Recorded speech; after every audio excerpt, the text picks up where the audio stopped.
આજની ધર્મકથા. પ્રણામ. પરમાત્માના પ્રણિધાનમાં મગ્ન એવા મૌન મુનિ એટલે પન્યાસી મહારાજ. મહામહિમ પરમતારક તીર્થંકરોના પાવન આંદોલનો, એ આંદોલનોને જે જિનાલયની અંદરમાં જઈને પકડી શકે તે પન્યાસી મહારાજ. ભાવના શિખર ઉપર પરમ આનંદમાં ડૂબેલા આત્મા એટલે પન્યાસી મહારાજ. આવા પન્યાસી મહારાજની સાવ પાછલી ઉંમરની વાતો. કદાચ એમ કહીએ કે આ જગત જે બળભાગી બન્યું છે એમના આયુષ્યના કેટલાક વર્ષો માટેનું, એ બળભાગીપણાની અંતિમ તબક્કાની વાતો. એમનો જે એક અંદરનો અરવ ઘંટારવ, અરવ એટલે શબ્દ વગરનો, એ અરવ ઘંટારવ છે ને એને સમજવા અને સ્પર્શવા માટેના આ અંતિમ ચરણો ચાલી રહ્યા છે.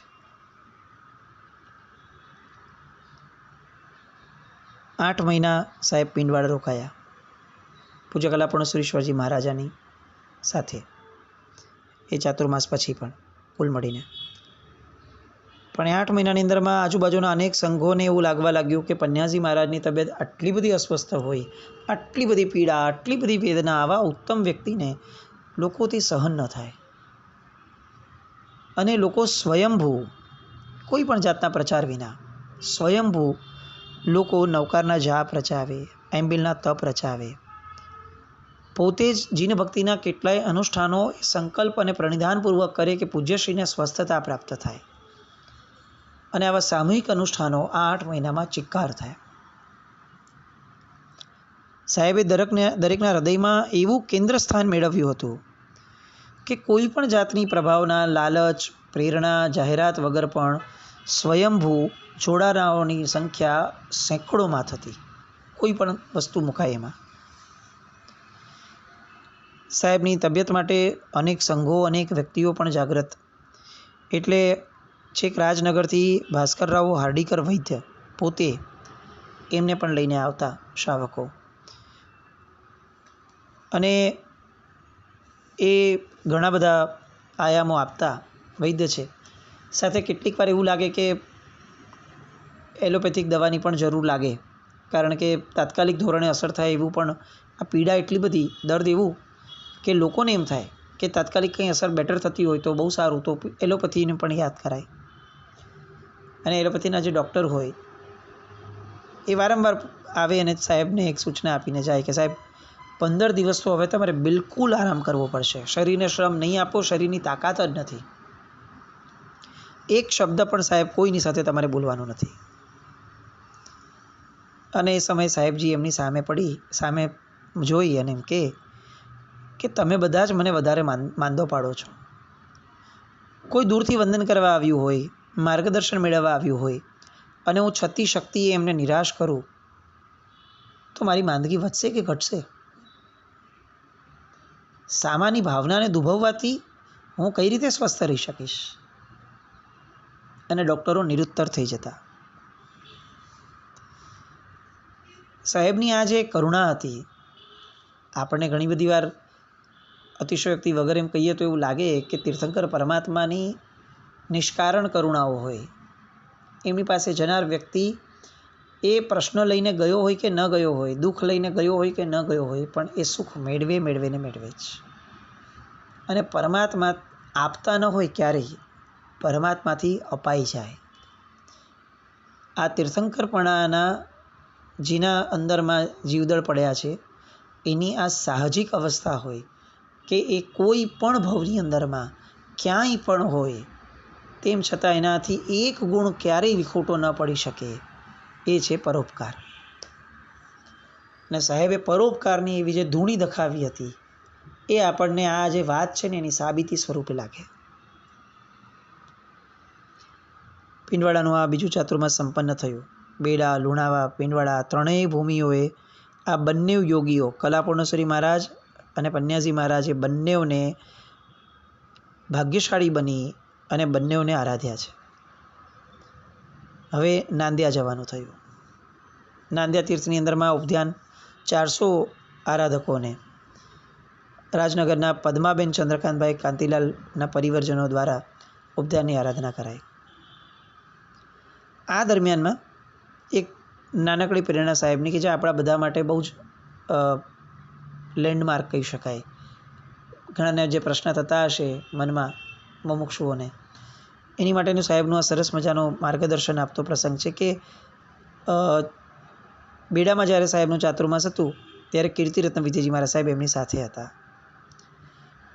એ મુનિરાજના ભાઈ સંસારી ભાઈ એ જ્યારે અત્યારે નાંદિયામાં સાહેબ હતા ને ત્યારે એમને દીક્ષા લેવાની અદમ્ય ઉત્કંઠા ઊભી થઈ અને એમણે સાહેબને કહ્યું, સાહેબ ઘરેથી મને દીક્ષા લેવામાં બહુ જ અંતરાય ઊભો થાય છે, આપ કંઈક કરો.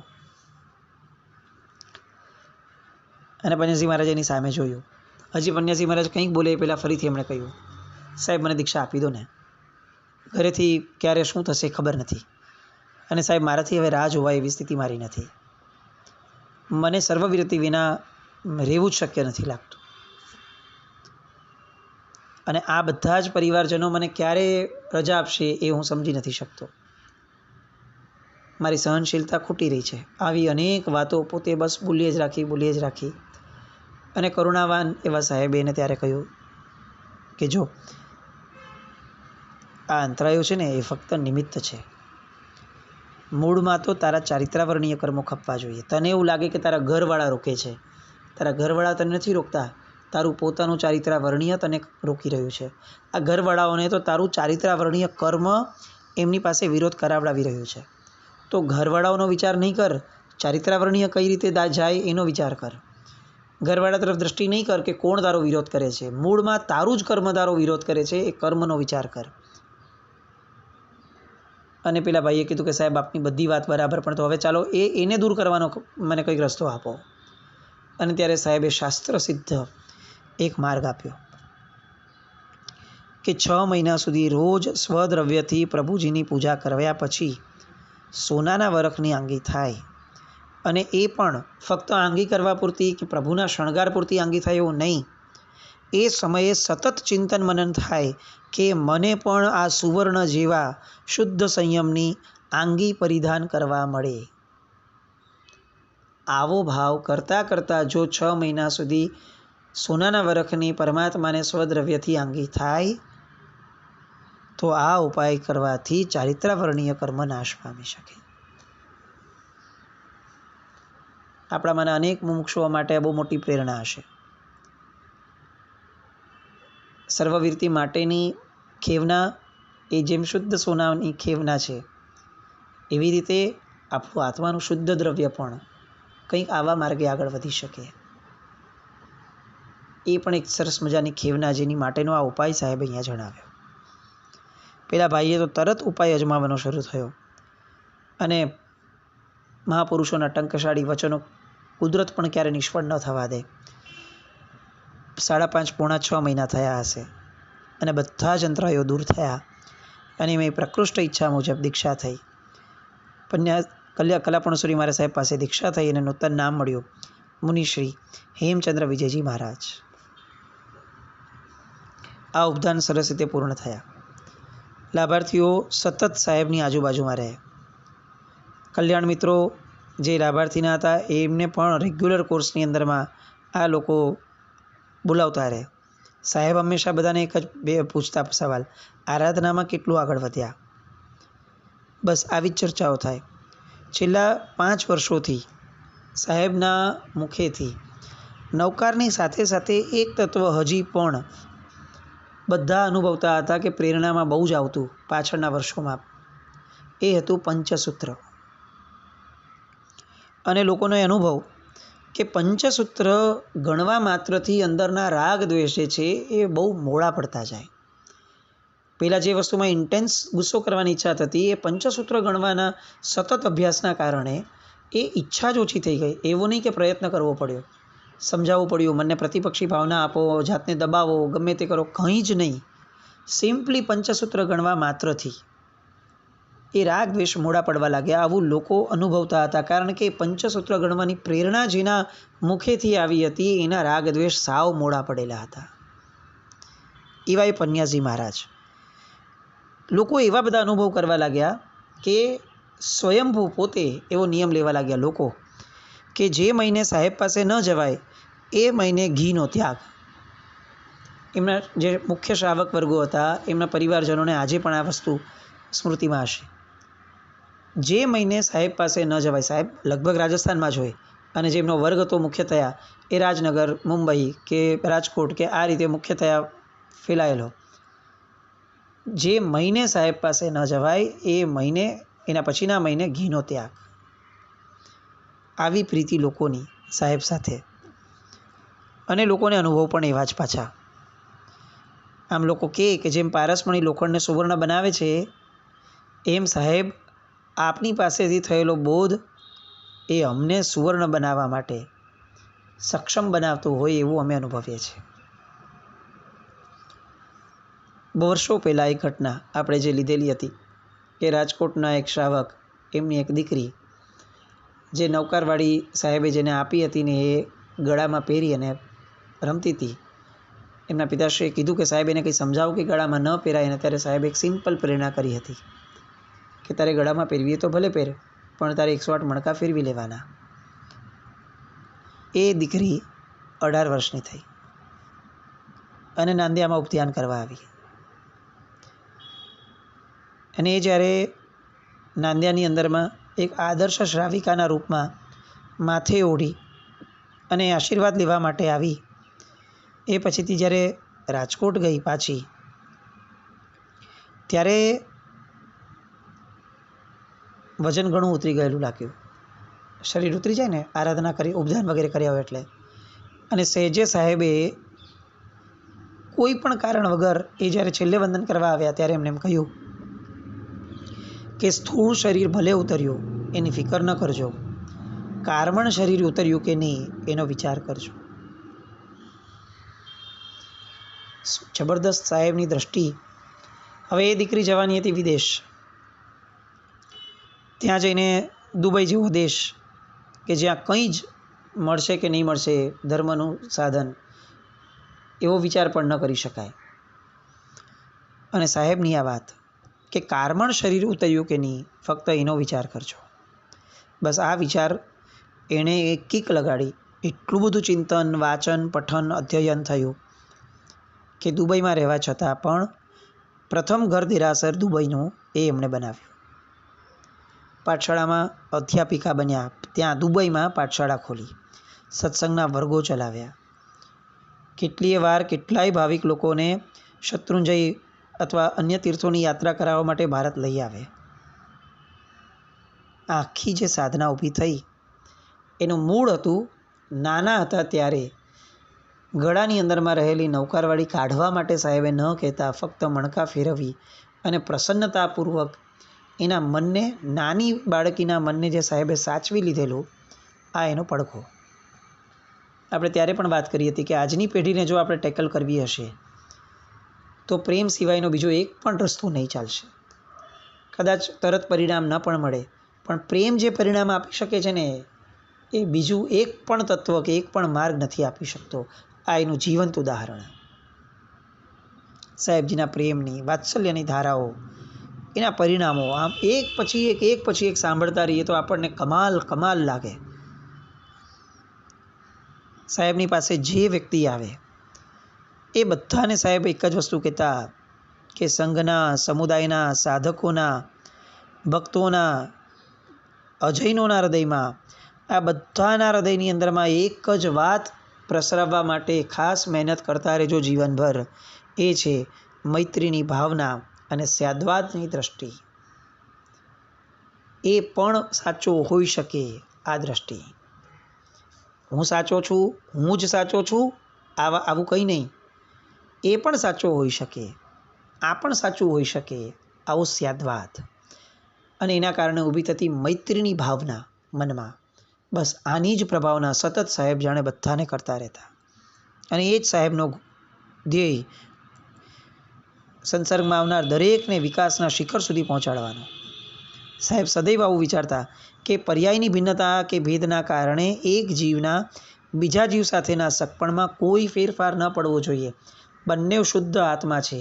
કેમ અશુદ્ધ પર્યાયના કારણે એ શુદ્ધ આત્માઓના શુદ્ધ પર્યાયની અંદર સંબંધની અંદરમાં ફરક પડે. આવી જબરદસ્ત વાતો. એકવાર પ્રસંગ એવો બન્યો કે એક મુનિવર સાહેબના સંથારાની બાજુમાં આવીને બેસ્યા. સંથારા વગેરે એમણે પાથરી આપ્યું અને પછી બેસ્યા. આ મૈત્રીભાવ કેવો સાહેબનો, એની માટેની આ વાત છે. સાહેબને તો સમજાયું કે આ મુનિવરે સંથારો પાથર્યો છે, કામ થઈ ગયું છે, અને તેમ છતાં પણ હજી એ બેઠા છે. સાહેબે કંઈ પૂછ્યું નહીં. એ બેઠા રહ્યા એટલે સાહેબે કીધું એક કામ કરો, તમે થોડાક સમય પછી આવો. થોડો સમય વહી ગયો. પછી આવ્યા અને સાહેબે ફરીથી એમને હાથ માથે ફેરવીને કીધું, હવે શાંત થયું મન? હવે ઉગ્રતા અને વ્યગ્રતા ઓછી થઈ? અને ત્યારે પોતાની ભૂલનો એકરાર કરીને સાહેબના પગમાં પડી ગયા. એક શબ્દ બોલાયો નથી, ન પેલા મહાત્મા દ્વારા ન પન્યાજી મહારાજ દ્વારા. અને તેમ છતાં પણ પેલા મહાત્માને એટલો ઘોર પશ્ચાતાપ થયો, જે પણ પ્રસંગ બન્યો હતો અને જે મનમાં ઉદ્વેગની ધારા ચાલી રહી એના કારણે ચિક્કાર રડ્યા. અને પોતાની ઉદ્વિગ્નતા, પોતાનું આર્ત ધ્યાન એ જાણે અણી પર હતું અને સાહેબ ફક્ત પ્રેમથી એને બાજુમાં બેસાડે અને એમના ઉદ્વિગ્નતાના ભાવો શાંત થઈ જતા. સમય વીત્યો. સાહેબ એમને બોલાવ્યા, ખૂબ રડ્યા. માથે હાથ ફેરવતા ફેરવતા સાહેબ એક જ વાક્ય બોલ્યા, જે વાક્યને આપણે ઘરની દિવાલ પર મઢાવી દેવા જેવું છે, આપણા હૃદય પર કોતરી દેવા જેવું છે. જ્યારે પણ વ્યગ્રતા આવે, જ્યારે પણ કોઈએ શું કરવું જોઈએ ને આ કર્યું એ બરાબર છે કે નહીં, આવું મૂલવવાની ઈચ્છા ઊભી થાય, એ ચડ ઊભી થાય આપણને, ત્યારે એક પન્યાજી મહારાજના વાક્યનો પડઘો રણકો આપણા કાનમાં ગુંજે એ રીતે એને આપણી લાઈફમાં સેટ કરી દેવું જોઈએ. સાહેબે મહાત્માને કહ્યું હતું, everything is in order in this universe. આ દુનિયામાં જે પણ થઈ રહ્યું છે એ બધું જ વ્યવસ્થિત છે, એમાં કોઈ સુધારાને અવકાશ નથી. આપણે કંઈ જ સુધારો કરવા માટે પ્રેરાવવું નથી. Everything is in order. બસ આ વાત સાહેબ એટલી ઠસાવી દેતા કે પછીથી ઉદ્વિગ્નતા ના આવે. જરાક આવે તો પાછું એમ થાય કે નહીં, બધું એના રીતે બરાબર હશે, એ જ ભાવિ ભાવ હશે. Everything is in order, everything is in order. રટાઈ જાય. આ સાહેબનો મૈત્રીનો યોગ. એકે એક વ્યક્તિને શાંત કેમ કરવા એની ગુરુ ચાવી જાણે સાહેબ પાસે હોય એવું સાહેબનું વ્યક્તિત્વ. એમનાથી જેને અશક્તિ હોય, ઘણીવાર બોલવામાં બહુ શ્રમ પડતો હોય, એવા સમયે બહારગામથી કોઈ આવ્યું હોય તો તરત હવે એ બિચારાને ખબર નથી બહારગામથી આવેલાને કે સાહેબ આટલા પથારી વશ છે ને આટલી અશક્તિ છે, બીમાર દેખાય પણ છતાંય અંદરથી ખેવના હોય કે આટલા બહારગામથી આવ્યો છે તો સાહેબ હારે બેસું. સાહેબના જીવનકાળ દરમિયાનમાં એક વાર પણ સાહેબે કોઈને પણ પાછા ઠેલ્યા નથી.